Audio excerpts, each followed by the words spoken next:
سلااوتان لەوێ هاوڕێیە لە لایڤێکی نوێ لە خزمەتتانین. پێش دەستپێکردن یاخود پێش وەڵامدانەوەی پرسیارەکانتان ئەمەوێ باسێکی ئەوە بکەم زۆر پرسیارەکرێت سەبارەت بە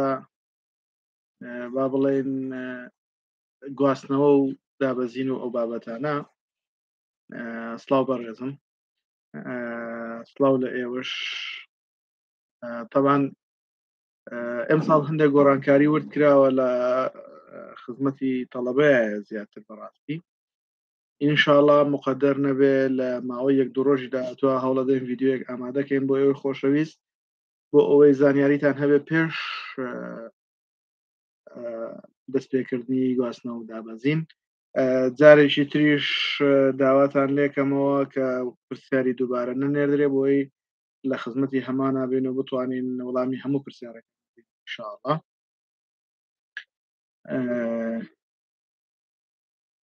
کینگ سڵاو لە بەڕێزت، هۆنیە هیوا سڵاو بۆ تۆش، زانیار ساڵح سڵاو لە بەڕێزت، کۆسکۆ بایرۆک 86.8 لەڤێرتەرنەی وەردەگیرێم سلێمانی یان دهۆک. بەڕێزم جارێ حەزەکەم ئەوە بڵێم کێشەی ئێمە کێشەی با بڵێن گشتی و پارێزگایە بەداخەوە، یانی ئەو کێشەیەمان هەیە بەڕاستی. زۆربەی کاتەکان کاتێک ئێمە بەشێک هەڵەبژێرین و ئەمانەیە لە هەر شارێکا بێت کێشەمان نەبێت ئەوە چۆنەڵێ بە ئاسانی ناتوانین ئەو بەشان هەڵبژێرین. بۆ نموناگەسە باسی بەشی ڤێرتەرنەری بکەین کە ئەو بەڕێزە پرسیاری کردوە سلێمانی و لە ئێستا بۆنەوە لە سلێمانی 88.4 وەرگرتووە، پارالێلەکەی 86.8. بەڵام ئەگەر سەیری گشتیەکەی بکەین 93.3 ینی کۆنمرێکی زۆر زۆر بەرزە. ئەگەر سەیری دهۆک بکەین بۆ خەڵکی پارێزگا 72 وەرگرتووە، بۆ گشتەکەی 86 وەرگرتووە، ینی زۆر زۆر بە ئاسانی بەڕێزت ئینشاءڵڵا بە پشتیوانی خۆی گەورە دەرەجەدا ئەبەزێت، یان ئەگەر داش نەبەزێ وکو خۆیشی بمێنێتەوە کۆنمرەی بەڕێزت شم لێکە ئینشاءڵڵا سوودی لێ ئەبینی لە دهۆک، چونکە بۆ خەڵکی خۆی 72 وەرگرتووە بۆ گشتیەکەی 86 لە سلێمانیش 88.4 ئەمەلێکی زۆر هەیە ئینشاءڵڵا کە وەربژیریت. بەهێز ئەڵێ 63 پەروەردەی عەرەبی وەرمەگرێت لە سلێمانیم. بەڕێزانم پەروەردەمان لە سلێمانی نییە کە بەشی عەرەبی تیابێت، تەنها پەروەردەی بنەڕەتمان هەیە لە خودی شاری سلێمانیە. لە سلێمانیش بۆ زمانی عەرەبی ئەگەر بیدۆزینەوە ئێستاکانە شاری سلێمانی ئەگەر ئەوە وەزارەتی سلاحەدینە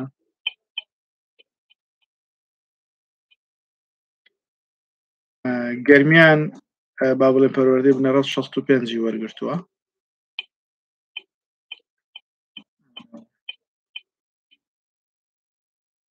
زمانی عەرەبی لە زاخۆ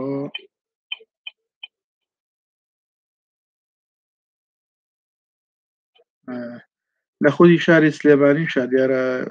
بەشی تا لە پەروەردەی بنەڕەتیش با دڵنیابینەوە لە خودی زانکۆی سلێمانی ئینشاءڵڵا کە 64.1 وەرگرتووە. بەڵێ لە پەروەردەی بنەڕەت نیمانە و پەروەردەش تەنها بایۆلۆجی، کیمیا، ماتماتیک، فیزیک، تەنها زمانی عەرەبیمانە کۆلێژی زمان عەرەبی با بڵێن 64.1 وەرگرتووە. ئینشاءڵڵا بە پارالێلەکەی ئەمەلی وەرگرتنت هەیە لەو بەشەیانە. عەبدوڵڵا گۆران ئەڵێ ئەسەلام عەلەیکوم.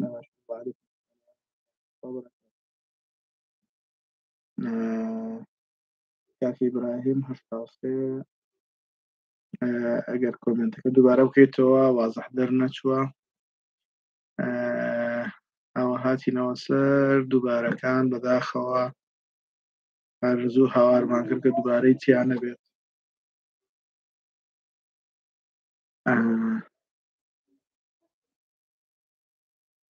کیتا ئەڵێ سەلام لە بەڕێزت.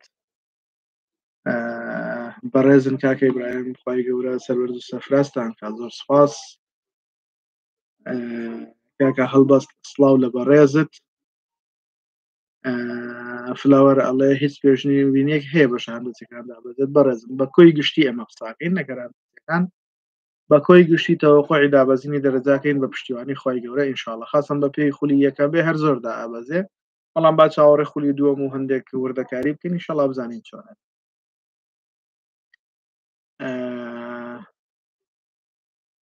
سەلام مامۆستا باڵا 160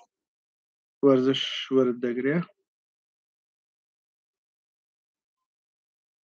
وەڵاهی 160 باوەڕ ناکەم کێشەی هەبێت بۆ خۆم 165 بووم و اختیبارشم کردو لە پێش منەوە کەسێکی زۆر قەڵە و زگزل دەرچوو منی وەرنەگردا و باسی ساڵی 2000 ساڵی 2000 بۆ ئەەکەم ئایسا حتمما واستە بە قوتریش باوەڕ ناکەم ئەوانە کێشە دروست الله على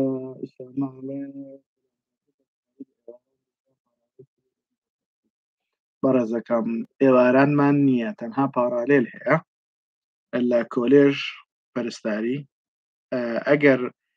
باسی مەحەدی شەکەی ئەوە با بڵێن مەحەد شتێکی ترە ئێوارانی هەیە بۆ نمونە لە پەرستاری ئەگەر لە سلێمانی 95 ئەوێ لە پۆلیتەکنیکی سلێمانی 94 لە هەولێری پزیشکی 95 لە ڕاپەڕی 94.1 لە دهۆک 93.6 لە شێخان 91.6 ئەوە وەکو ئەگەر با بڵێن ئەو حساب بکەین وەکو کۆلێژ و ئەگەر وەکو پەیمانگەش حسابکەین پەیمانگەکانیش تقریبن هەر نزیکی ئەو دەوروبەرانن بۆ نمونە ئەگەر سەیری سلێمانی بکەین دەرمانسازی 89.7 پەرستاری 84.7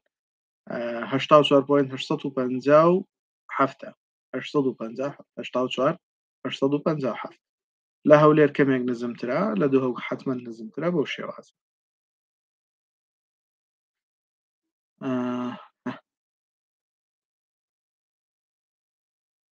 کینگ لە سڵاوەشی ئەندازیاری شارستانی ئەگەری چەندی هەیە بەڕێزەکەم ئەمە دایمان نەوتومانە شارەکە گەر دیارێ بکرێت باشترەوە ئێمە بەڵام بە شێوەیەکی گشتی شارستانی ئەگەر حسابی بکەین بەرمارە سلێمانی ناوتویەکی وەرگرتەوە بۆ خەڵکی شاری خۆی باڵێن بۆ پارێزگا سەلاحەددین نەوەتە دهۆک 1970 کۆیە 85 پۆلیتەکنیکی هەولێر تەکنیکی ئەندازیاری شارستانی 85 سۆران 85 زاخۆ 83 ڕاپەڕین 80.7 گەرمیان 79 هەڵابجە 78 ئیتر بەو شێوازەیە بەڕاستی ئەنی هەر لە دەوروبەرانە ئەگەری گۆڕانکاری 1-2 دەرەجە ئەکرێ ئینشاءالله ڕاژان مەحموود دەڵێ بەڕێزم ئەگەری وەرگرتنی چی بەشێک هەیە لە نێوان 90 بۆ 94 بەڕێزم لە نێوان 90 بۆ 94 ئەگەر بە شێوەیەکی گشتی تەماشای بکەین تقریبا لە بایۆلۆجی پزیشکیەوە سەرکەوە سەرەوە بۆ شیکاری نەخۆشی بۆ پەرستاری احتیمالی بێهۆشکاری هەیە لە سلێمانی ئەگەر هی پارێزگای سلێمانی بیت هەندەسەکانی شارستانی بەعام تقریبا هەمووی وەرەگرێت لە میعماری ئەمەلێکێ لە پرۆگرام سازی ئەگە دانیشتوی هەولێر بیت لە کۆیە و لە هەولێر احتیمالی وەرگرتنی بەو شێوازەیە یعنی زیاتر لەو بینەیە گوڵی بەهار ئەڵێ 73 سەرکردنیان شیکاری نەخۆشگۆرم دەگرێت لە سلێمانیم ئەوە سێشی جوانە لە سلێمانی سەرکردن 83.9 وەریگرتووە پارالێلەکەشی 80.8 باشە بەڕێزم شیکاری نەخۆشیەکانیش ئێوارانی 74.04 ئێوارانی شیکاری نەخۆشەکان لە خودی شاری سلێمانی ینی بەڕێز دەگە 70 بێ بە ئەمەلێکی کەم لێ ئەگەر نا لە دەوروبەر لە هەڵابجە و لو شوێنانێکە هەیە شیکاری پەیمانەکە بە ئێواران بە پارالێل ئەگەری وەرگرتنت هەیە ئینشاءالله دکتۆر خانم ئەڵێ مامۆستا سڵاو لێبێ سڵاو لە بەڕێزشت ئایا 92.5 چ بەشێکی پزیشکی وەردەگرێت ئەگەر وەڵام دێتەوە سپاس دەکەم چاوان وەڵام دێنەوە 92.5 ئەگەر لە سلێمانی بێت لە پەرستاری و شیکاری بە خوارەوە ئەگەر لە هەولێریش بێت بە هەمان شێوە لە پەرستاری و شیکاری و کیمیای کلینکی ژیانی بایۆلۆجی پزیشکی چارەسەری سروشتی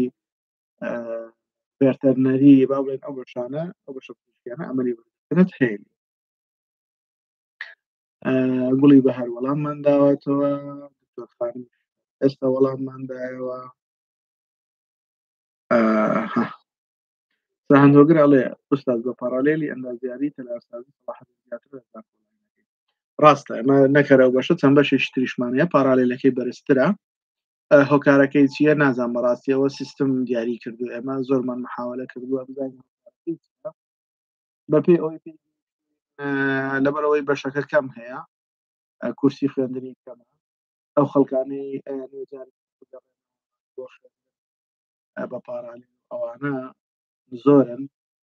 بەشەکە گرینگە بەلایەنەوە لە ساس هۆکارەکان ئەو بابەتانە بێت نازانم بەڕاستی هۆکارەکەی چییە گوڵی بەهارمان وەڵامدایە هۆنیا هیوا ئەڵێ پەرستەی ئەم ساڵ دەکرێتەوە لە زانکۆ بەڵام نازانم بەڕێزەکەم ئەگەر ئەو بەشە بکرێتەوە من ئەو بەشانە لە دەوروبەری 65 ئەوانە وەرەگرن چکە عادەتەن بە نزیکەی لە دەوروبەریان گوڵی بەهار لەوەر ئەڵێ بەشی میکانی ئایا لە پێشترەوە بەڕێز پرسیاری کردووە بەزانین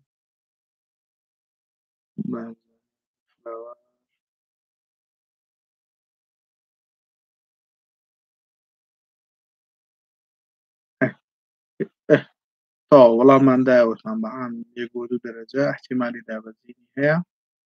بەڵێ میکانیکی شەر 1 بۆ 2 دەرەجە ئەگەری دابەزینی هەیە و احتیمالیشە هەروەکو خۆی بمێنێتەوە ئەو کوتمان خولی یەکەم تەواو بووە بەپێی خولی یەکەم دەرەجە زۆر دابەزێ بەڵام چاوەڕێی خولی دووەمەکەی نزانین ڕێکارەکان چۆنن سیلینا ئەڵێ سڵاو لە بەڕێزت گوڵی بەهار وەڵاممان دایەوە زامۆ ئەڵێ 89.5 لە سلێمانی کوێ وەرم ئەگرێت بەڕێزم 85 علوم بایۆلۆجی علوم کیمیا علوم کۆمپیوتەر پارالێلی شیکاری بە احتیمالێکی کەم لەو دەوروبەرانە کۆنمرەکان تقریبا ئەندازیاری شارستانی ئەگەر ئینشەڵا لە راپەڕین پرۆگرام سازی بکرێتەوە لەوانەیە ئیسفادەیەکی لێ بکەی لەوێش بگەڕێتەوە ئەمانە هەمووی ڕیزێکی دووبارە قەرەداخ خەڵێ بێ زەحمەت پار بەشی وەرگێڕان زمانی ئینگلیزی 75 بۆ پێ دوای بێت بە 72 وەڵاهی یەکێ لە ئەگەرەکانە بەڵام ئەگەرێکی زۆریش نییە چکە وەکوتم خولی دووەم یەکلایی کەرەوە بێت زیاتر بەڵام ئومێدی شەی ئینشەڵا بگاتەوە سڵاو دەست خۆش بێ زۆر سپاس بۆ هاوکاریت بێ زەحمەت هاتە پەرستاری پەیمانگا و سەرکردنی پەیمانگیان علوم کۆمپیوتەر باشتر سپاس بەڕێز دەکەم دەستی ئێوەش خۆش بێت لەگەڵ وڵاتی بە قەناعەت ئەگەر لە ڕووی داهاتەوە قسە بکەین ئەگەر ئیشت هەبێت هەرچێکیان وەکو یەک با بڵێن هەلی کاری گونجاویان هەبێت ئایتەکە ئەتوانم بڵێم لە هەمووی زیاتر دوای ئەوە سەرکردنەکە ئەمجا پەرستاری بەڵام ئەگەر وەکو با بڵێن ئەوە حسابی بکەین وردەکاریەکی تر حسابی بکەین ئەوە تقریبا چونکە مەجای ئیشکردن بەڵام ئەگەر لە ئایتێکە زیرەک بی بتوانین ئیش بۆ خۆت دروست بکەیت خۆ زیرەکی بتوانابی ئەوە دڵنیا بە داهاتێکی زۆر باشت دەسەکە لە ئایتێکەوە سەرکردنەکەش ئیشێکی کەم پارەیەک و داهاتێکی باشت دەسەکەوێت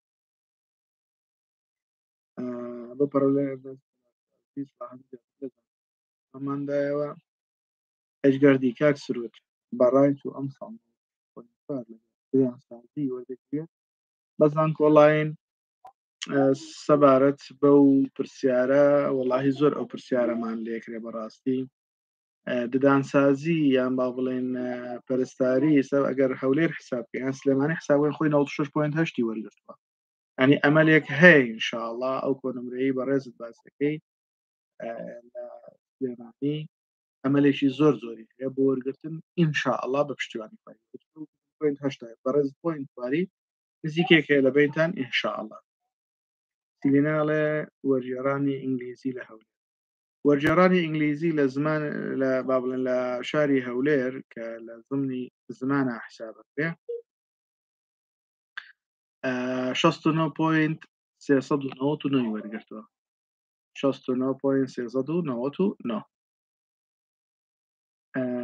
زانوە دووبارەیە ئەو ڕێزانە دووبارەن سەردار خالید ئەڵێ پرۆگرامسازی کۆی ئەو ساڵ 90 ئەگەرێکی کەمە لەبەرەوەی پرۆگرامسازی داوای زۆر لەسەر عادەتەن بە پۆینتات ئەگەر دابەزێ هەتاگە دەرەجەش دابەزێ بە پۆینتات ئەو پەڕی دەرەجەیەک لەبەرەوەی خەڵک زۆر داواکاری لەسەر و بەشێکی زۆر باش داوا بڵێ 91 ئەندازیاری پرۆگرامسازی ئەمەلی هەیە ئەگەر لە هەولێر بی لە کۆیە ئەمەلێکی کەمی لە کۆیە لەوانەیە ئەگەر لە سلێمانیش بی لە ڕاپەڕین کە ئیمساڵ بە نوێی ئەکرێتەوە ئەمەلێکی زۆری ئەبێت ئینشاءالله. ئەو بەڕێزانە دووبارەیە عەبدولقادر ئەحمەد ئەڵێ سڵاو مامۆستا لە کام کۆلێژ دوو شەهادە ئەدرێ دیپلۆم و بەکالێژوت بە 4 ساڵ بەشی ژووپی بەڕێزەکەم لە پۆلیتەکنیکی هەولێر لە زانکۆی پۆلیتەکنیکی هەولێر کۆلێژی تەکنیکی تەکنەلۆجی بڵێن ئەو بەشەی بەڕێزت دوو بەشی ڕووپێوانی هەیە ڕێگابان و ڕووپێوان ئەوە تەنها دیپلۆمە هەردووش دیپلۆمە نیەتی هەردووشی بدات لە ICT مان هەیە دیپلۆم و بەکالیرۆسە ئۆتۆماتیکی پیشەسازیمان هەیە دیپلۆم و بەکالیرۆسە تەکنۆلۆژیای ئۆتۆمبیلمان هەیە دیپلۆم و بەکالیرۆسە تەکنۆلۆژیای کەرەستە و بیناکاری دیپلۆم و بەکالیرۆسە ئەوانەی دیکە هەمویان دیپلۆمن هیچ بەشێکی لەو بابەتەمان نییە کە با بڵێن هەردووچی با بڵێن ئەوە بێت لە بەشی ڕووپێوی نیمانە هەمووی دو ساڵەیە ڕووپێوی تەنها بیناکاری و کەرەستە هەمانەکە بەو شێوازەیە. زمانی عەرەبی لە هەولێر زمانی عەرەبی زانکۆی سەلاحەدین زمانی عەرەبی 61.6 61.6 زمانی عەرەبی سانفلاوەر ئەڵێ 89.4 لە پەرستاری گشتی زانکۆی ڕاپەڕین وەرە ژیرێم پەرستاری ڕاپەڕین 92.6 وەرگرتووە ئەمەلێکی زۆر کەمی هەیە مەگەر بە پارالێل ئەو کۆنمرەیە زیاتر نزیکە لێتەوە.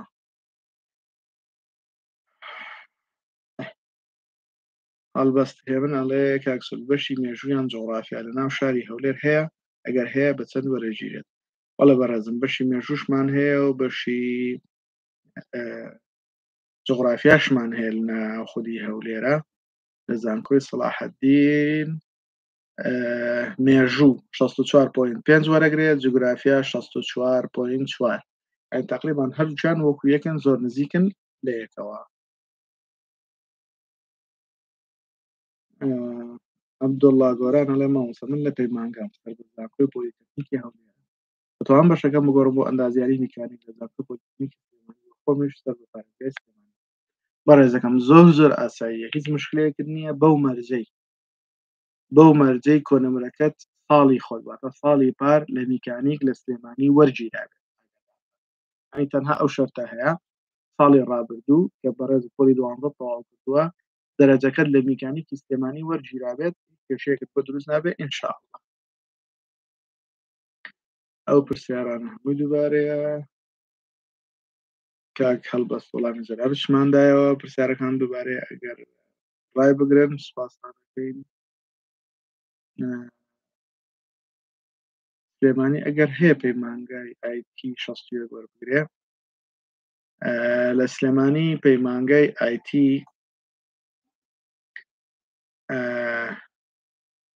پەیمانگای تەکنیکی زانستی کۆمپیوتەر IT 68.2 وەرگرتووە 64 بە پارالێل وەرگرتووە 59.572 بە ئێواران وەرگرتووە. ئەو وەنورەیە لە ئێواران لە پارالێل و ئێواران زیاتر نزیکە بەڕێزکیتە.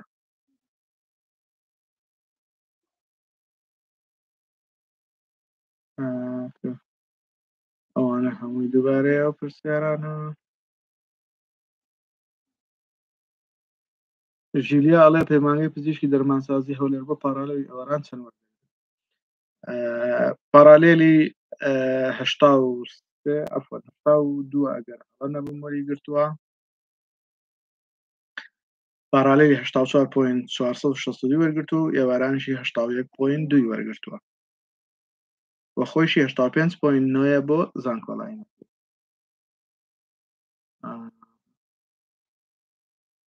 سوڵتان عومەر ئەڵێ لە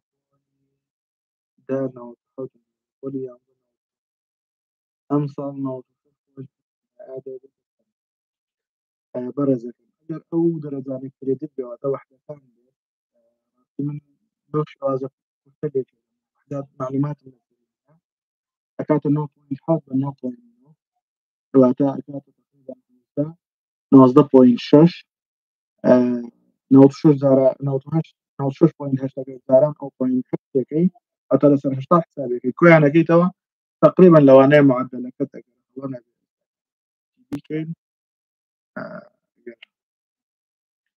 96.8 زارانی ئەو پۆینت 8 کاتە 77.44 زائیدەن 19.6 ئەکاتە 97.04 ئەوە بە شێوەیەکی پوخت و کورت من وحداتم لێک نەداوەتەوە ئاگادار بە تۆ بڵێن 96 پۆینت تقریبا دەوروبەری 97 دەرەکات بە گشتی ئەگەر کریت دەکەت بەو شێوازە یانی وحداتی پۆری 10 و 11 بەو شێوازە. بەڵێ پڕکردنی شکار ناخۆشی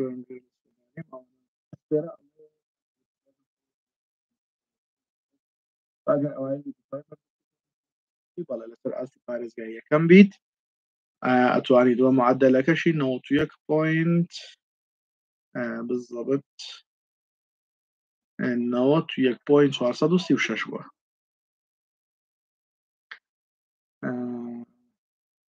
سوڵتان عومەر ئەوە وەڵامماندا گوڵی بەهار وەڵام دراوەتەوە وەڵام دراوەتەوە تۆماس سیروان ئەڵێ بەشی پشکنین چاو لە هەولێر ئەم ساڵ دەرەجەکەی بەرز ناگێتەوە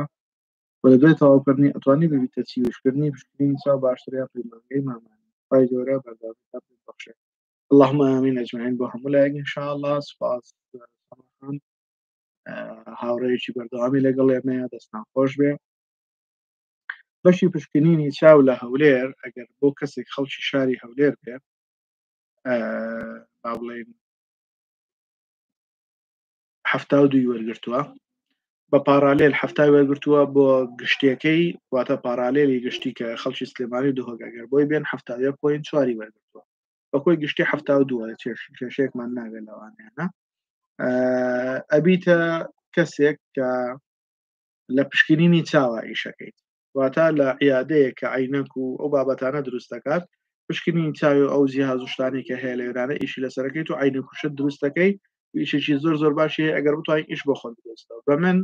لە مامانی باشترە ینی مامانی کەمێک داخراوە بەقەت من چکە تایبەتە بە نەخۆشی ئافرەتان و لەدایک بوو زۆر فراوان نییە قەناعەتەکەم وایە نازم تا چەند ڕاستم بەڵام پشکنینی چاوم پێ باشترە لە با بڵێن مامان ئەو بەڕێز لاانە سەباح ئەڵێ مەحەد ئینگلیزی لە کەلار باشە نەمزانێ مەحەد ئینگلیزیمان هەبێ بە هیچ تەکنیکی وەرجێڕان دەگەرمەوەسە لە هەولێر و لە وابزانم با بڵێن بە کۆی گشتی نەمزانێەوە لە کەلار ئەو بەشە مەحەدی هەبێت.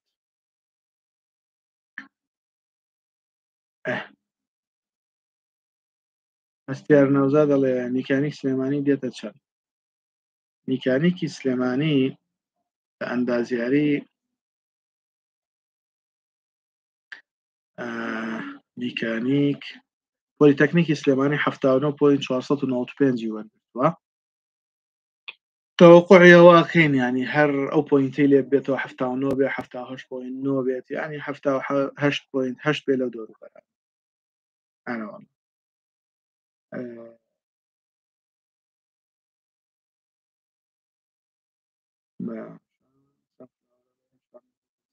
گشتی ئەو وڵامداوە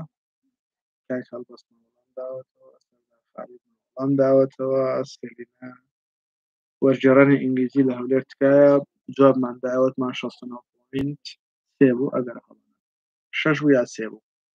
وەڵامی بەڕێستمان داوەتەوە ئەوانە هەمووی سیاری دووبارەن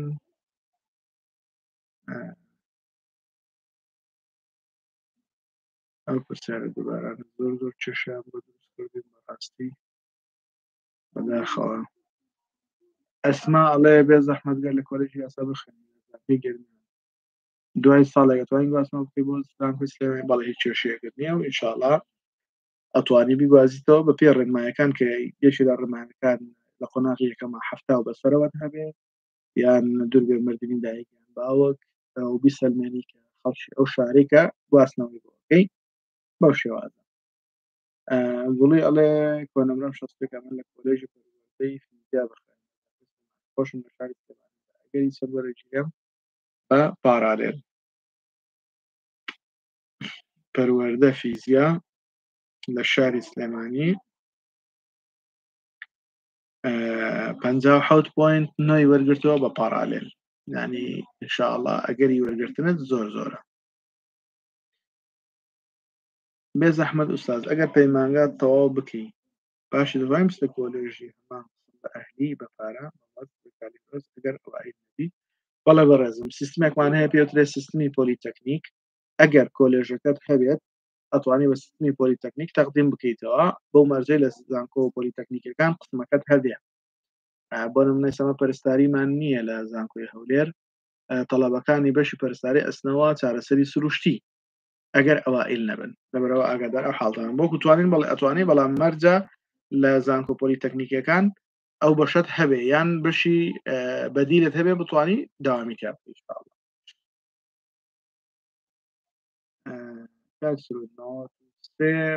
شش بکەیتەوە ئەگەری هەیە بەشی پرۆگرام سازی زانکۆ وەڵی ئەگەرێکی زۆرە ئینشاءڵڵا چکە خۆی 94 شتێکی وەرگرتووە ئەگەر ئینشاءڵڵا دەرەجە یەک تۆز بێتە خوارەوە ئەمەلی هەیە بە پشتیوانی خوای گەورە پەرستاری مەعهەد ئەتوانی نۆڕینگەدانەی نەخێر ناتوانین لە پەرستاریە نۆڕینگە دابنەی ئاگادار شاناز معروف فەڵێ بە ئەرێک نەوێت نمرەی 83 لە پەیمانگەی تەکنیکی سلێمانی بەشی پەرستاری ئەم ساڵ ئەگەری وەرگرتنی هەیە بە زانکۆڵاین 83 لە زانکۆی پۆلیتەکنیکی سلێمانی با بڵێن ئەگەر پەیمانگەی تەکنیکی سلێمانی پەرستاری 84.286 وەرگرتووە بە ڕێزیشت ئەڵێ 83 هەیە ینی دەبێت چاوەڕێکین دەرەجە و چەند پۆینتێکدا بەزێت ئەگەری هەیە بەڵام ئەگەرێکی 150 لە دەورانە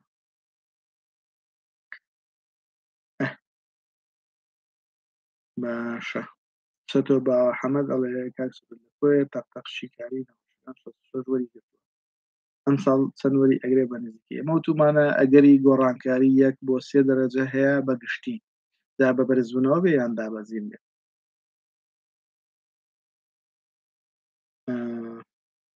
کاکە فەخر سوبحان الله ینی نازان بە ڕێزت بۆ پرسیارەکانت بەرچاوی ئێمە ناکەێت ئەوە ینی وەکو چون لە ئەنجامی ئەو پرسیارە دووبارانە زۆر جارە کە ڕفرێشە بێتەوە پرسیارێکی زۆر زۆرمان ڕاستی بۆیە تکایە من بە هەمویان ئەڵم پرسیاری دووبارە منێرە بەڵام بە بەڕێز سەڵم تکایە دووبارە چەنددارێک پرسیارەکان بنێرە و با لە شوێنێکە تووشی ببین ئینشاءالله باشە بەڕێزەکەم ئەگەر نەبێت پرسیارەکانت دووبارە بنێرەوە با شەرمەزارت نەبێن و وەڵامت بدەین بەڕێزم هەفتا و دوو لە هەولێرە لە ئێواران و با بڵێن ئەگەر لە ئێوارانژ لە زانکۆڵانی پشکنینی چاو لە تیشک وەرەژیرێت لە پارالێلی یاردەدەری پزیشکی ددان تقریبان لە سەرکردن لە پارالێلەکەی لە شیکاری نەخۆشیەکانی ئێواران لە هەولێر لە خودی هەولێرە ئەگەری وەرگرتنی هەیە ئینشاءالله لە شەقڵاوە پارالێلی پەرستاری و شیکاریەکەی ئەمەلی زۆری هەیە ئینشاءالله وەربژیرێت لە کۆیە لە پەرستاریەکەی پارالێلی پەرستاری تەقتەق زانکۆڵاینی شیکاریەکەی زانکۆڵاینی شیکاری تەقتەق بە زانکۆڵاین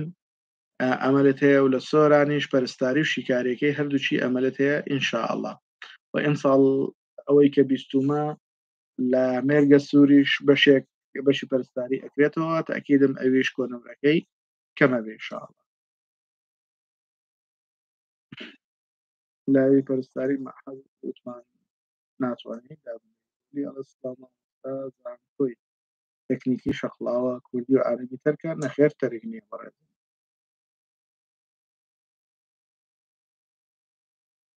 RMR کوردیش ئەڵێ لە زانکۆی سڵاحەدین هەولێر چەند بەش بۆلۆنە پرۆسێس جێبەجێ دەکەن وڵاهی معلوماتی ئەوەیان نییە داوای لێبوردنەکەم نازانم ڕاستی جێبەجێ ئەکات کاکچە تۆ وەڵاممان داوەتەوە ئەوانە هەمووی جار داوەتەوە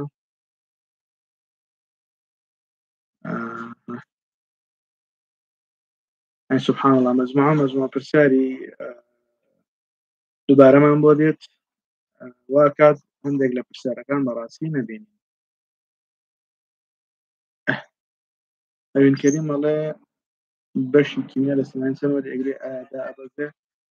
بەڵام خەزەکەم پێشەوە کاک محەممەد پرسیارەکەی دەستمان نەچێت ڕێز و خۆشەویست بەڕێزن خۆشەویستن ئەندازیاری شارستانی چۆن بەشێکەوە ئایا جیازی هەیە ئەگەر لە هەر شوێنێک بخەرین بەشی شارستانیە هیچ جیاوازیەکی نییە بەشێکی زۆریش باشە بە تایبەتی ئەگە پرۆژەکان بەردەوام بوونایە لە کوردستانە ئەوە ئیسفادێکی زۆری لێکە ئێستا کەمێک بە حکومی پرۆژەکان کەمن کەمێک ئەو قورسایی نەماوە لە سلێمانی بەشی کیمیا لە زانست 86 وەرگرتووە تەوەقعەکەین بێتە 84 85 83 و نیو لەو دەورانە ئەوانە سیاری ئەسما خان ئەگەر پێمانگاتەوە بکەی ئەوەشمان جواب داوەتەوە ئەوانە هەمووی جواب داوەتەوە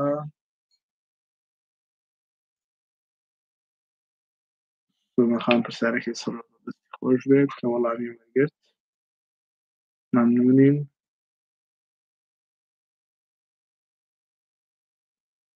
ئەو پرسیارانە هەمووی دووبارەیە بەداخەوە کاکفەقێ پرسیارەکە ڕەش کردوتەوە ئەگەر بینارداتەوە بزانین پرسیارەکەی چییە کە بەڕاستی ئەو ڕۆژەش لێی هەبوو داوای لەبوونی بێتین بەڵام وەڵڵاهی ئەو پرسیارانە دووبارە دێتەوە وامان لێکە کە زۆر بەداخەوە پرسیارکی زۆرمان لەدەست بچێت پەروەردەی عەرەبی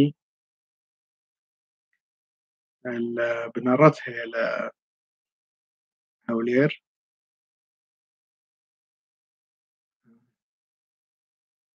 زمانی کوردی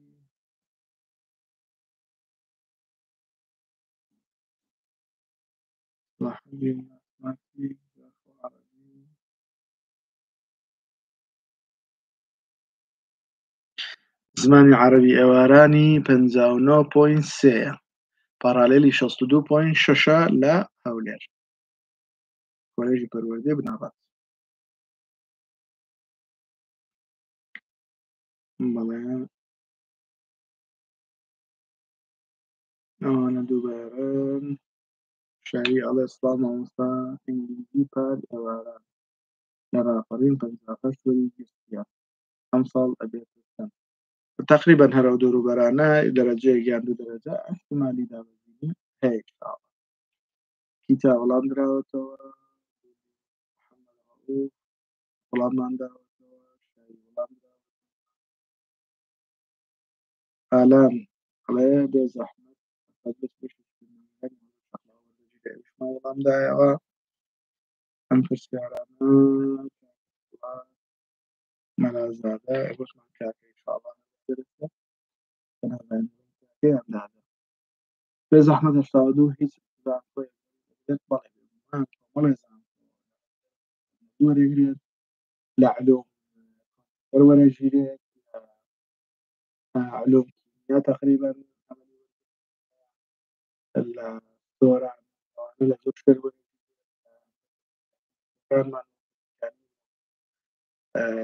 تكنيكي شارستاني وكل لوانا إن شاء الله وەرەگیرێت.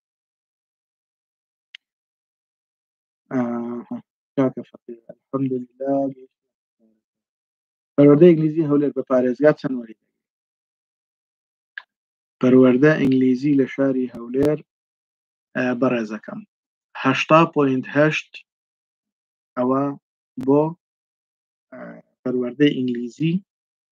زانکۆڵاینەکەی پارێزگایە 74.4ش پارالێ باشە بەڕێزەکەم.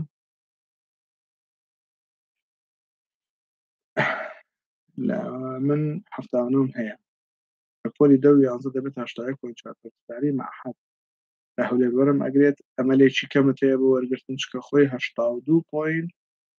شتێکی وەرگرتووە ئەگەر هەڵە نەبم بزەوت 81.4 وەرگرتووە یعنی ئینشاءڵڵا بۆ بەڕێزی شت مادام 81.4 دەرسی ئینشاءڵڵا ئەمەلی وەرگرتنت زۆرە بە پشتیوانی خۆی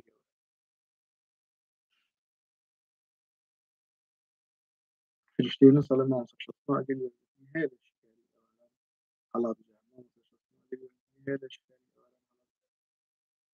لە هەڵەبجە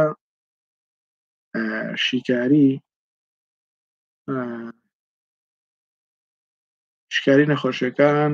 ئەگەر ئێوارانەکەی بێ ئەمەلت هەیە بە ڕێزەکەم لە ئێوارانەکەی و احتیمالی کەمیش ئەگە دەرەجە دابەزێ بۆ پارالێلەکەی ئەوانە هەمووی دووبارەیە خانیشمان جواب دایەوە بلات ئەڵەنە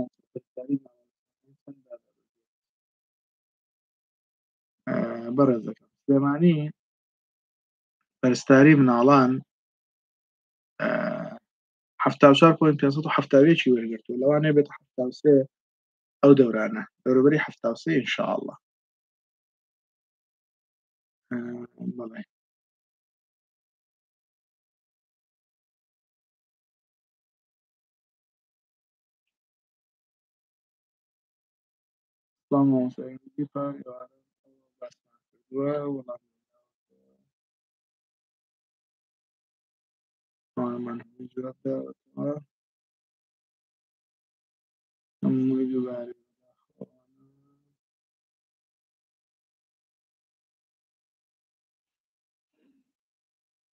پشتی کیمیای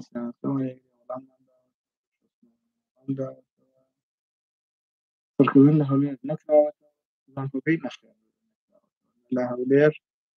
نە لە دهۆک هیچیان نیانە ئەگەر زانکۆڵای لیستا بوو ئەوە دیارە دەبارەت کراوەتەوە بەڵام تا ئێستا هیچ شتێکی فەرمی نییە.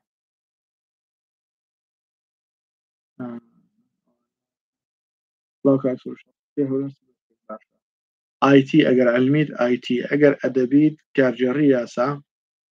کارجێڕی کار تەکنیکی وەرجێڕان یەکێکن لە بەشە باش بشی کیمیا لە سلێمانی چەند وەری ئەگەر پەیمانگا تەواوکەی ئەو وەڵام داوەتەوە وەڵام دراوەتەوە پرسیاری تازەییانە فامی ئەڵێ پێوەری دەگرێت بەڕێزەکەم ئەوە زیاتر بە با بڵێین لە شەقڵاوە آیتی پارالێلەکەی 59.8 وەرگرتەوە ئینشاڵڵا لە بەڕێستەوە زۆر زۆر نزیکەکە وەرت بگرێ ولا کۆیە 57 وەرگرت و 57.8 بە پارالێل چکە بەڕێز دەست بە پارالێل وەرگری لە 60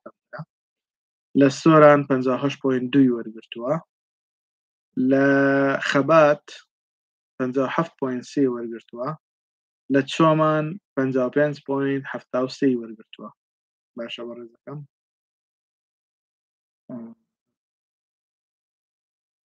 ئەوانەی دیکە وەڵام دراوەتەوە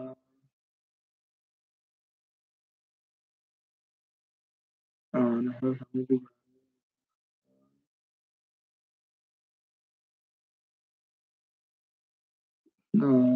لێ 64 ئایتی وەرگرتووە ئەگەر بەڵێ ئینشاءالله بە پشتیوانی خوای گەورە ئەگەری ئەوانە دواین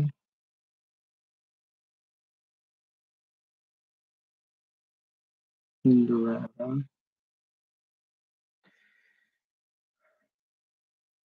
ئەوانە هەموو پرسیاری دوبارە مەداخەوە تۆماس سیروان دەستان خۆش بێت وجزاكم خيرا إن شاء الله بشكل ما نستنسوي كاك فقير بسيان اشتريه الله من حتى حكمة شوارم ويا عزة دبيتها اشتايق وين شوار ما حتى نستعلي مشكلة أولين والمالية أجر درجوك خوب من تو يان دابزي بالله ورجري إن شاء الله بكتير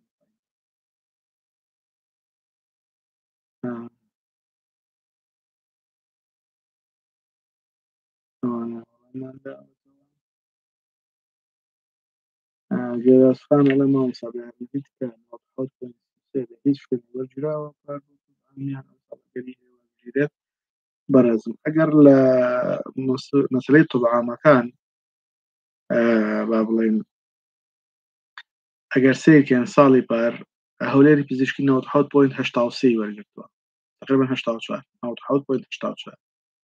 لە گەرمیان 97.7 تقریبا وەرگرتووە لە کۆیە 97.4 وەرگرتووە تقریبا لە دهۆک بۆ خەڵکی پارێزگاتەوان بازەکەی 96.8 و لە زاخۆش 96 جا بەڕێزت ئەگەر 97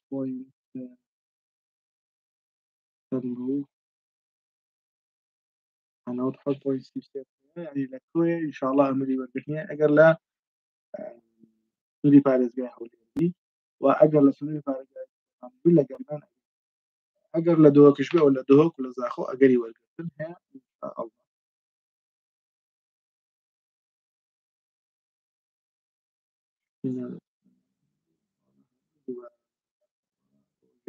بۆ دووبارە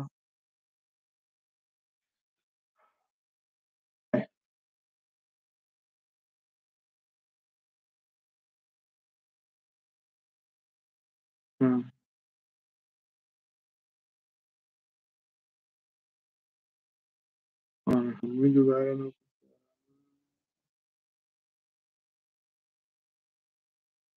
هەمووی دووبارە سندس ئەڵێ دوشێ باش بەڕێزم هەشتا وێرتەرنەری بایۆلۆجی علوم بایۆلۆجی باڵین تا ڕادێک پزیشکی حسابەکرێ چارەسەری سروشتی بایۆلۆجی پزیشکی یەکێک لە ئەگەرەکانە شتێکی وەرگرتووە لە ئەندازیاری شارستانیەوە نزیکی لە زانیاری کارجیاری بەشی ئایتی کارجیاریە لە پۆلیتەکنیکە ئەوانەی دیکە هەموو بەشەکە هەندێکی ئەندازیاری تقریبا وەرتەگرێ بەس پرۆگرام سازی و تەلارسازی و لە شارستانەکەش لە زانکۆی سواحدین ئەگەر کەمە لەوانەی دیکە ئەگەری باشی هێوەربگرێ ئینشاءالله ئەمان دووبارە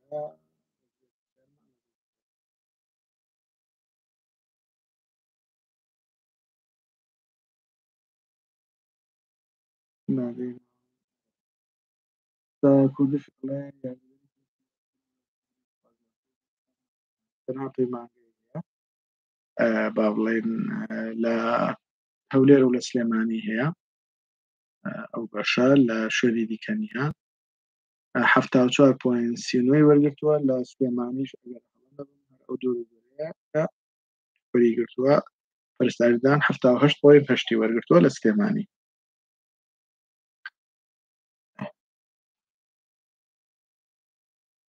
پەنجانە پۆینت چوارەکە ئەو گوتمان ئەگەر لە سنووری هەولێرا بێت زۆر باشە لە سنووری هەولێرە لە شەقڵاوە لە کۆیە لە سۆران لە چۆمان ئەوانە هەمووی ئەگەری وەرگرتن هەیە بە پارالێل و ئێوارە بە زانکۆڵین لە بەرووی کەمترت هەیە لە دەربەرزێ ناکرێت نوسخان وەڵامماندایەوە راهنەمەرە ئەم ساڵی لە ڕاپەڕینی تەنەبێت تەوەقعی 85 بۆ 90 بۆخۆم ئەو لەبەروی دەرەجەی نییە بەڵام بەپێی ئەو داواکاری ئەو پرسیارە ئەکرێت تەوەقعی دەرەجەیکی بەرزەکەین دەروبەری 90 کەسر جیاوازی پەروەردەی بنەڕەت EIT لەگەڵ بازرگانی بەشی IT چیە بەڕێزم ئەوەی لە بازرگانیە تۆکو کەسێکی IT لە بواری بازرگانیە زیاتر شەکەی هەرچی ئەوەی پەروەردە بنەڕەتەوەکو مامۆستای کۆمپیوتەر نەک نییە لە پەروەردەی بنەڕەت زانستی کۆمپیوتەرمان زیاتر وەکو مامۆستایەکی کۆمپیوتەر ئەتوانی ئیش بکەیت بازرگانەکە باشتر بانە ئەڵێ 96 ئەگەری چی هەیە لە 96 لە ددانسازیەوە بیگرە بۆ خوارەوە تەنها طبعام نەبێت ددانسازیش زیاتر لە پارالێلەکەی ئەکیدا ئینشاءالله بەڵام زانکۆلاینەکەشی ئەگەرێکی 160 بۆ 70 هەیە ئینشاءالله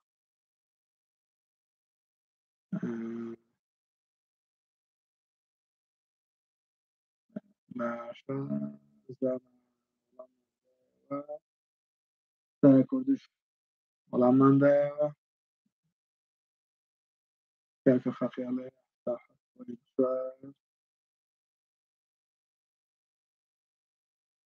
وەڵامماندایەوە پێشتر وتمان ئینشاءالله ئەمەلی ئەگەر ڕەحمان جۆرماندایەوە MR20 ئەڵێ لە کاتی پرکردنەکە گرینگە بۆ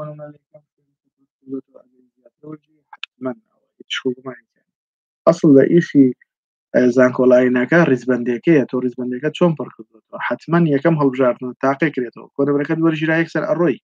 ئەگەر نادێتە دووەم ئەگەر نادێتە سیام و بۆ ڕیزبەندی هەتا کۆتای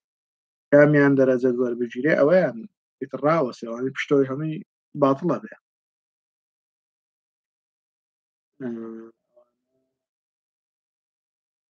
هەمووی دووبارەن دووبارەوە هەتا ئێستا هەمووی دووبارەیە پانی وەڵاممان داوەتەوە MR20 کوردی وەڵام داوەتەوە کە بە دەرەجەی 90 وەرەگیرێم وەڵاهی ئەمەلێکی زۆر زۆر باشتەیە ئینشاءالله بە پشتیوانی خۆی گەورە ئەمەری وەرگرتنت هەیە لە هەولێر ئینشاءالله ئەوانە پشتی دووبارەیە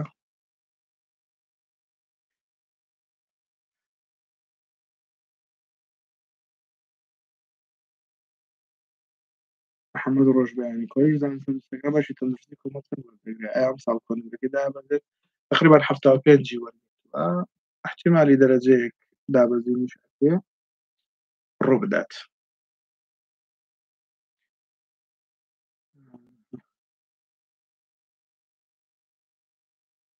شەه لە حەما ئەڵێ وەرەگرێت لە پەرستاری و بۆ خوارەوە ئەمەلی احتیمالەن هەیە وەربگیرێ لە هەولێر سوودسان وەڵاممان داوەتەوە ئەوانە هەمووی وەڵامی وەرگرتووە ژێلاس وەڵاممان داوەتەوە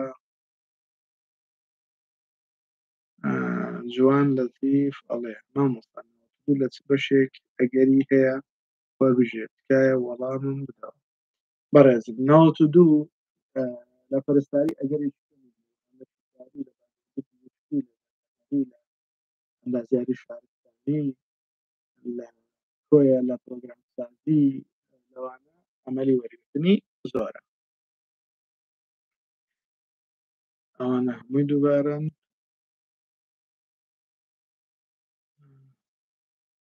خێر دەگاتە بزانە لە هەولێر پەروەردەی بنەڕەت کوردی بە سەرچاو ئێستاکانە پەروەردە پەروەردەی بنەڕەت ئینشەڵا هەردووشیتان پێڵێن پەروەردە لە سڵاحەدین زمانی کوردی 65.9 و لە بنەڕەتیش لە زانکۆی سەلاحەدین زانکۆی سڵاحەدین ئەوەیان سلێمانیە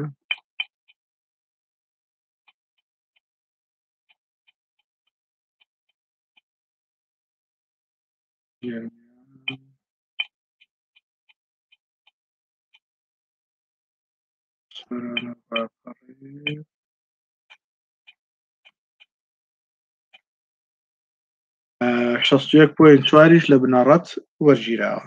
61.4 باشە بەڕێزەکەم پەروەردەی بنەڕەت کوردی 61.4 بووە لە هەولێر خان وەڵامەکان پرسیارەکان ڕەش کردەوە سوپاسێکەین نار قادر ئەڵێ بەشە پزیشکەکان بە 89 لە پارێزگای سلێمانی ئەگەر هەیە چی وەرەگرێت وەڵاهی شیکاری بە ئەمەلێکی کەمەوە لە پاڕالێلەکەی و باقیەکەی لە ماحەڵەکان لە ڤێرتەرنەری ئەمەلی وەرگرتنت هەیە لە بایۆلۆجی ئەلوم بایۆلۆجی ئەوەش تا ڕادەیەک بە پزیشکی حسابە بەڵام بۆ پەرستاری و ئەوانە ئەمەلەکە زۆر زۆر کەمە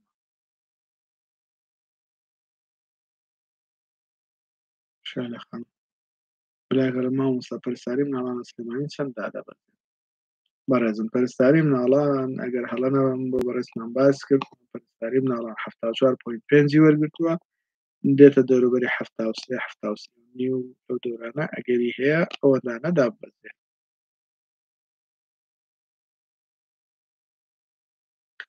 ئەوانەمان وەڵام داوەتەوە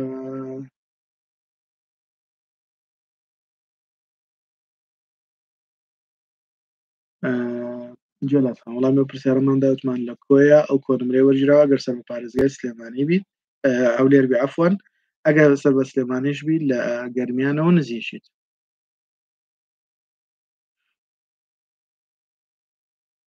ئەوانە هەمووی دووبارەیە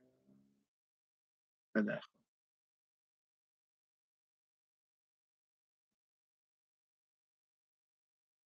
هەشتاد پۆینت چوار هەیە چی وەرم دەگرێت زانست 80.4 علوم کۆمپیوتەر ئەمەلی هەیە شیکاری پەرستاری با بڵێن لە ئەندازیاریەکان میکانیک ڕێگەوبان ئەوانە ئەمەلی وەرگرتنت هەیە بەڕێزەکان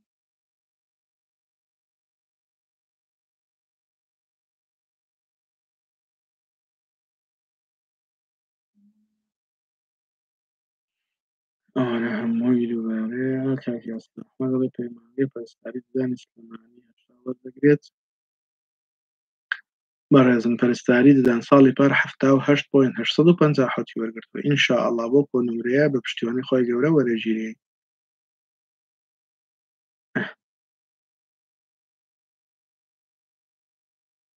ئەوانە هەمووی دووبارەیە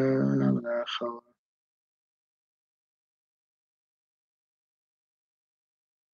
هەمووی دووبارەیە وەڵاممان داوەتەوە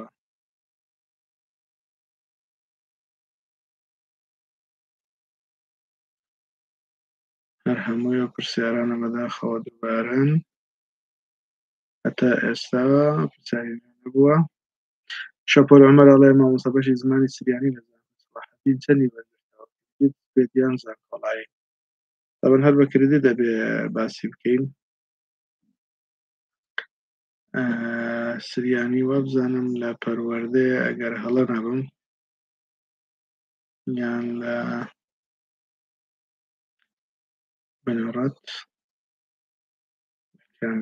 زانکۆی سەلاحەدین دۆزینەوە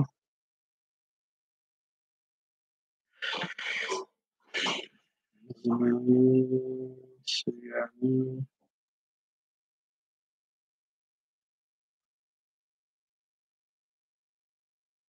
لە پەروەردە زمانی سریانی 55 وەرگرتووە بە ڕێزەکان 55.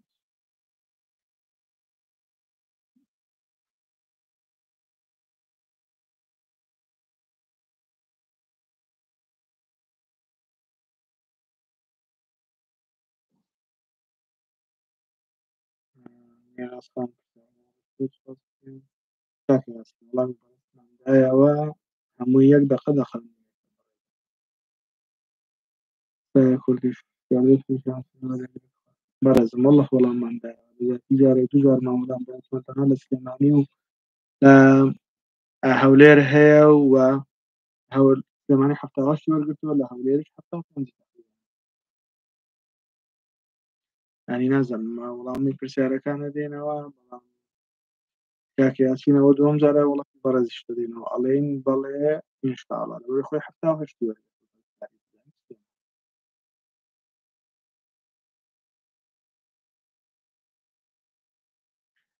کاکە زانیان وەڵامی تۆمان زیاتر لە 10 دقەیە داوەتەوە نازانم مەبەستت چییە لە قسەیەکڵێ ئەوە هی ئێرە جواب ناداتەوە نازانم لەو پرسیارە و لەو وتەیە بەڕاست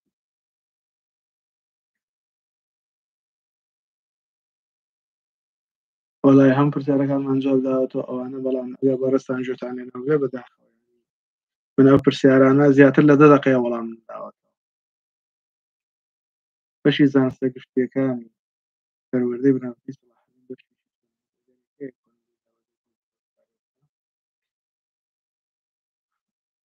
زانستە گشتیەکان لە پەروەردەیەوە زانم ئەگەر هەڵا نەبم لە زانکۆی سەلاحەددین زانستە گشتیەکان زانستی گشتی لە پەروەردەی بنەڕەتی زانکۆی سەلاحەددینە بۆ گشتی 69.8 وەرگرتووە تاوقعەکەی بێتە 68 ئینشاءڵڵا ئەیهی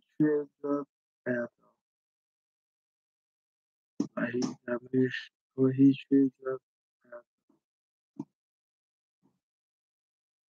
لایزە نازانم ما ئەو پرسیارانەی کە دێتە پێشمان یەک بە یەک پێ ئەڕۆیت نازانم هەموو پرسیارەکان لە بەردەستمانەوە پێ ئەڕۆیت ئێستا بەڕێستان کە ئەو پرسیارانتان کردووە نازانم بۆچی ئەو شتە دروست بکە ئارەساز جوابی ئێرە ناداتەوە باش جوابی ئێرە نادەینەوە ئیشەکەمان و لایڤەکەمان بۆ چۆ کردوێتەوە بەڕێز هەڵگور دەڵێ نرخی پارالیل بۆ پەروەردەی ئینگلیزی لەکوێیە لە کۆیە چەندە نرخی پارالیل بۆ پەروەردەی ئینگلیزی وەڵای زۆر دڵنیا نیم بەڵام وابزان ملیۆنی لە دۆروبریان 875 ملیۆن زۆر دڵنیا ڕاست نیار قادر زیاتر لە 10 دقیقەیە وەڵاممان داوەتەوە هەشتانۆ لە پارێزگای سلێمانی چی بەشێکی باش وەرم ئەگری علوم و طب بەڕێزەکەم لە علوم لە طبیەکانیش وتمان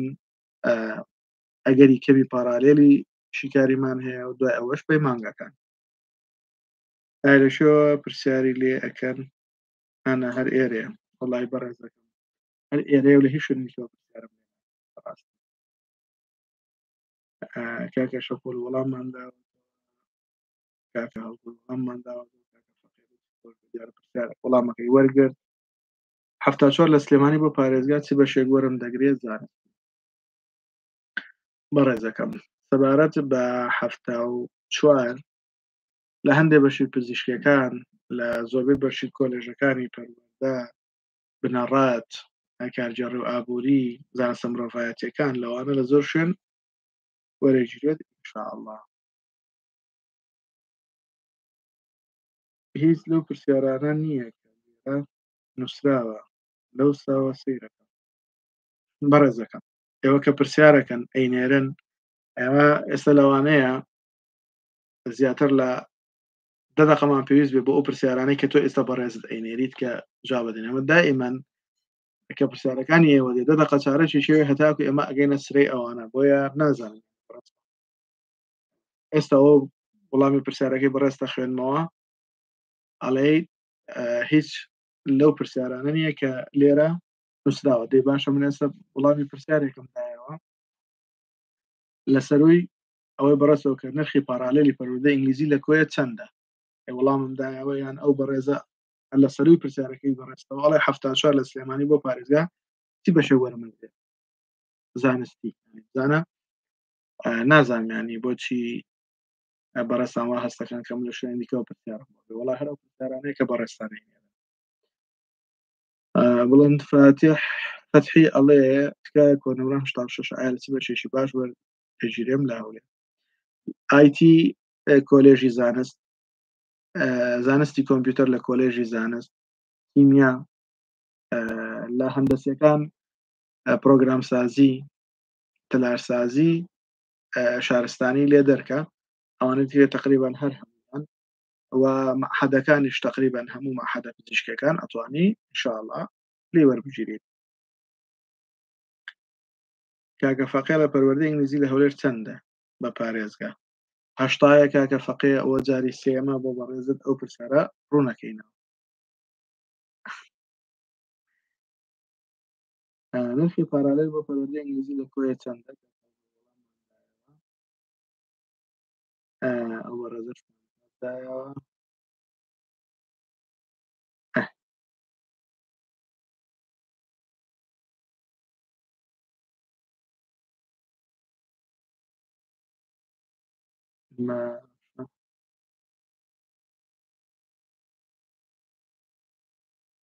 ئەڵێ کەسخوا لەو نمرەی بکۆڵە بزانە ئەو ئامارە ڕاست بوو واللهی کاکە هەڵات من لێم کۆڵیوەتەوە هیچ داتایەکم دەست نەکرد ئەسڵەن لە خودی سایتی وەزارەتی پەروەردەیە محاولەم کردووە و لەگەڵ نە هەوڵم داوە لەسەر خەت بوومە هیچ داتا و زانینی سێرم پێ بۆچی بۆ شواز ئەو ساڵ فۆرم نشێ پڕ دەکەەوە وڵای بەڕێزم تام لە حزێ قەرارمان نەداوە ئینشاءالله هەوڵەدەین لە کاتی گونجاوە ناوشانی خۆماندانێن چونکە من ساڵانە لە بەروی بەبێ بەرامبەر فۆرم پڕەکەنەوە چاوەڕێکێک شوێنێک دابین بکرێ بتوانین لێنانە ئیشکارەکانمان ڕایی بکەین لەبەرەوە جارێ نازانین بەڕاستی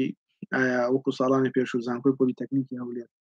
ئامادەکاریمان بۆ ئەکا یان ناکە وردەکاریەکان چۆنە بێ ئەو کاتە گەریشاڵا بە هەفتەیە دە ڕۆژ پێش ئەکتیبوونی زانکۆڵین هەوڵەدەین ناونشانی خۆمان دابنێن لە یوتیوب و لە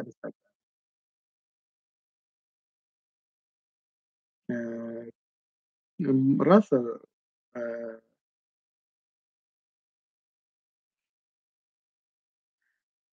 بەڕێزم کردی دێمەش دامان ناوە و ئەمساڵنا 3 ساڵە دامان ناوە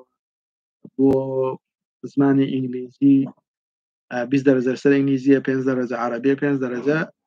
کوردیە 70 دەرەجەش لەسەر پۆلی 12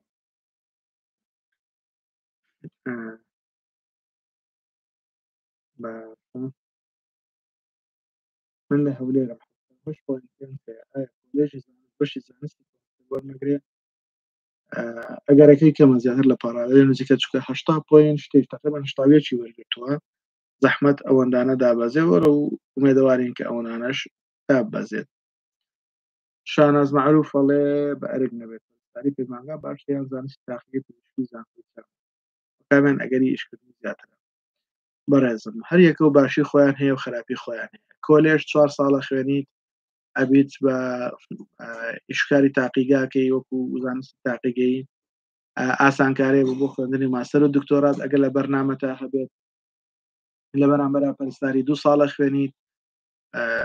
با بڵێن زووتر ئەگێتە ئیشی خۆت فەنڵی سریعتر کارت دەسەکەوێ ئەگەیتە ئەنجامەکەی خۆت بەڵام هەردووچیان بۆ ئیشکردن ئەکرێتە سەر توانە و زیرەکی و لێهاتووی خۆت سەلماندنی خۆت بۆ بەرامبەر بۆی بتوانی کە با بڵێن بەرامبەر قەنەعەت پێ بنی کە ئیش و کارەکان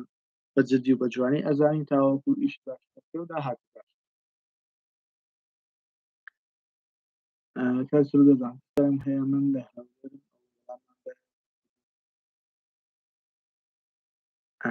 بۆ زەحمەت تەحسین پار تێکڕای نمرەکانم بە کوردی و عەربی دەمێ 85 بۆ حساب کوردی و عەربی کامیانم بۆ حسابە ئەگەر دێت وەڵاهی بەڕێزەکەم ئەوەنێ من زانی بێتم تەحسین معدل کام دەرەجە باشتر بێ ئەوەت بۆ داهەنان یعنی ئەوەنێ معلومات بۆ شێوازێ باشە بەڕێزەکەم بانەخان وەڵاممان داوەتەوە پێشتر سەرکردن سلێمانی ئەگەر بەرزش بێتەوە کێتە چەند هیچ سلێمانی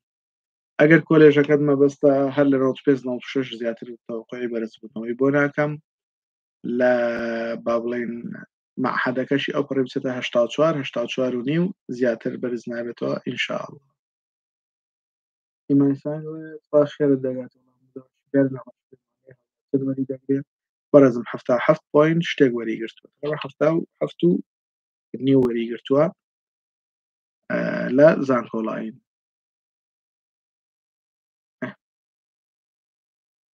کاکە دیار وەڵامماندایەوە سەری ئەڵێ پێنیت بۆ ئەسنان و دەرمانسازی زانکۆی سلێمانی بەڕێزم ئەوەی ساڵی پار هاتوۆتەوە ئەگەر دەرەجەدا ببەزێ بە پوینت ئەوە قەنەعەتی منە باوەڕ ناکەم بگاتە دەرەجە بۆ دابەت پێشبینیم وایە چونکە کۆمەڵک داتای دژبەیەک هەیە ناتوانین بەڕاستی سەریان لێ دەکەین بەڵام ئومێدمان هەیە ئینشاءالله دەرەجە تا نمرەیەک داببەزێ بە پشتیوانی خۆی کۆنمرەی کەمە ئەتوانی ئەم ساڵ ئەوێ پڕ بکەیتەوە ساڵێک لەوێ بخوێنی و ساڵی دااتو بگوازتە بۆ زانکۆی سلێمانی بەڵێ ئەگەر بەشەکەت هەبێ هیچ مشکلەیەکت نییە بە ڕێزەکەم هیچ مشکلەیەکت نییە ماسپەدی بەڕێزەکەم وەکو پێشتریش باسم کرد بۆ سلێمانی شەمان بوو ئەڵێم دەرەجەیەک چەند پوینتێک احتیمالی دابەزینیان هەیە دا پارالێل بیان ئەزان کۆڵاینە هێرین 2005 دەڵێ ئەرێ پەرستاری زاخۆ چەند وەردەگرێت مەبەستت لە پەیمانگاکەیەتی ئەگەر زاخۆ پەرستاری بەس لە پەیمانگاکەی هەیەی سەر بە زانکۆی پۆلیتەکنیکی دهۆکە پەرستاریەکەی 75.714 وەرگرتووە ساڵی پار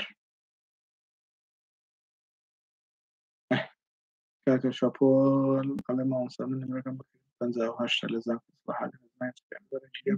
ئینشاءالله ئەمەلت هەیە چونکە ئەو خۆی 55 وەرگرتووە سەرکردن ئەچێت 87 یان چەند نمرەیەک بەرز ئەبێتەوە چونکە خۆی پار 83 بوو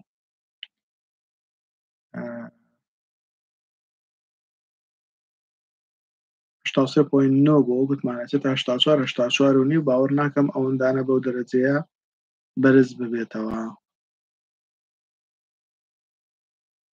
من لە هەولێر ئەوە بانەخان هەر زۆر و زیاتر لە نیو سەعاتە وەڵامی بەڕێستمان داوەتەوە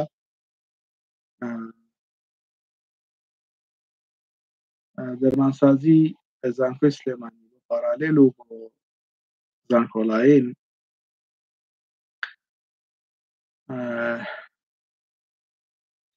دەرمانسازی سلێمانی زانکۆڵاینەکەی 96.286 و گشتێکی 95.667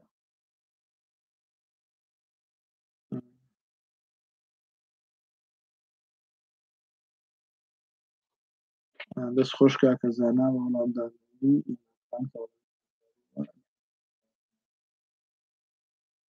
هەولێر زەحمەت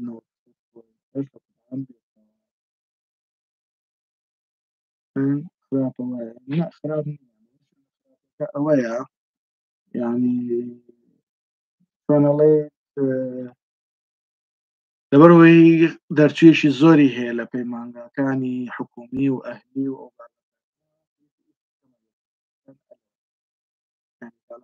مەوەستەکە ئەوەیە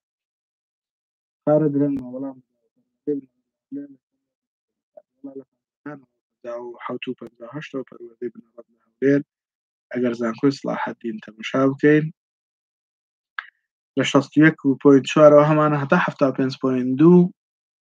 بە پارێزگا بڵێن زانکۆڵاین و لە 62 لە 63 بڵێن 60 عفوان لە 60 هەمانە هەتا ئەگاتە هەفتە بۆ پارالێلی و بۆ ئێوارانێشی لە 57 هەمانە هەتا ئەگاتە 66 ئەوە کەمترین کۆنەبەرەکانی پەروەردە بنەڕەتە لە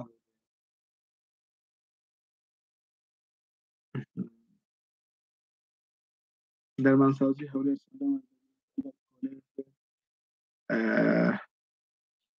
تقریبا 96 پوینت شتێک بۆ گەر هەڵەنە هەولێر 96.077 و بەرنامەکەشی 85 پوینت شتێک تقریبا 80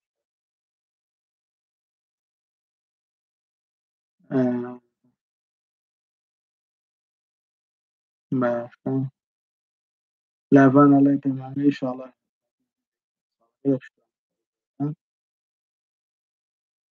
هەرسوودکە لە خولی دووەمش نەورا هەر تەوەقعی 1 بۆ 2 دەرەجە من چون 1 بۆ 2 دەرەجە دابەزیم بێت بەرز بوونەوە ئەو دەوروبەرانە سێ دەرەجە هەیە پێ زەحمەت پۆلیتەکنیکی پەرستاری زانکۆی هەڵ چەند وەرە ئەوە لە شێخان ئاگادار بە لە خودی دهۆک نیمانە لە شێخان عفوان پەرستاری لە شێخان 88 وەرگرتووە لە دهۆکیش 91.6 وەرگرتووە لە دهۆکیش پەرستاری ببووە ئەمزانی شیکاریە چکە بەس لە شێخان شیکاری 54 بەشێک وەردەگیرێم وەڵڵاهی زەینەب خانەوە تۆزێک زەحمەتە چکاڵێ لە 55 کەمتر نایەتەوە بەڵام ساڵەگە ئینشاڵڵا دەرەجە کەم بێتەوە و کورسی زۆر بێت بە پشتیوانی خوای گەورە ئینشاڵڵا جێگەی ئەوانە بکرێتەوە طبعاً لە دهۆکتا چەند وەردەگیرێت 96 وەرگرتووە تەوەقعەکەین ئەو پەڕی 4 و 5 حوت و ئەوانە لە دەوروبەرە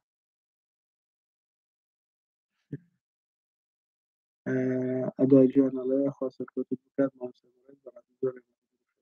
لە خزمەتداین ئینشاءالله محاولەی خۆمانەکەین بە پشتیوانی خوای گەورە بمان بورن زیاتر لە سەعاتێک تێپەڕیوە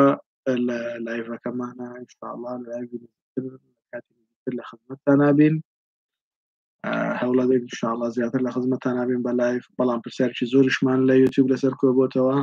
الحەمدولیلا ئەمڕۆ توانیمان کەمیکەینەوە بۆ 4 ڕۆژ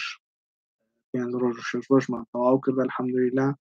هەوڵەدەین هەتا گەینە ڕۆژی جومعە هەموو پرسیارەکان جواب بدەینەوە لە یوتیوب بە پشتیوانی خوای ئینشاءالله هەر سەربەرز و سەرفراز بن لە خۆشییا بتان بینم ئینشاءالله چاوەڕێی ڤیدیۆ تازەکانمان بکەن بە هیوای سەرفرازیتان ئینشاءالله